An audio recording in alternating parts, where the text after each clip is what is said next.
टीपू सुल्तान हिंदुस्तान का एक बहादुर और गैरतमंद हुक्मरान, हमेशा आज़ादी के लिए लड़ता रहा और आखिरकार अपनों की गुदारी की वजह से शहीद हुआ।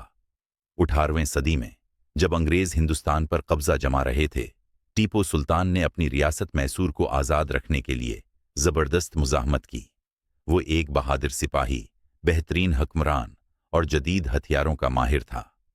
1999 में चौथी जंग मैसूर के दौरान जब अंग्रेज़ों ने सरंगापट्टनम पर हमला किया तो सुल्तान के करीबी लोगों में से कुछ ने गुदारी की।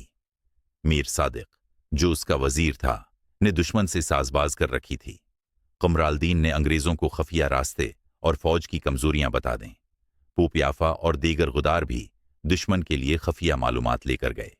4 मई 1999 को अंग्रेज़ों ने सरंगापट्टनम के किले पर ज़बरदस्त हमला किया। मीर सादिक ने साजिश के तहत फौजियों को तनख्वाह देने के बहाने पीछे हटा दिया, जिससे मैदान जंग में टीपू सुल्तान तन्हा रह गया।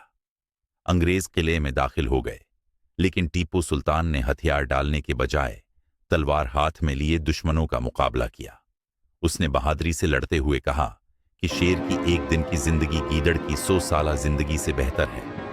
आखिरकार एक गुदार ने दुश्मनों को टीपू सुल्तान के करीब पहुंचा दिया और एक गोली सुल्तान को शदीद जख्मी कर गई। जब अंग्रेजों ने उसे जिंदा पकड़ने की कोशिश की तो उसने आखिरी दम तक लड़ते हुए जामी शहादत नोश की।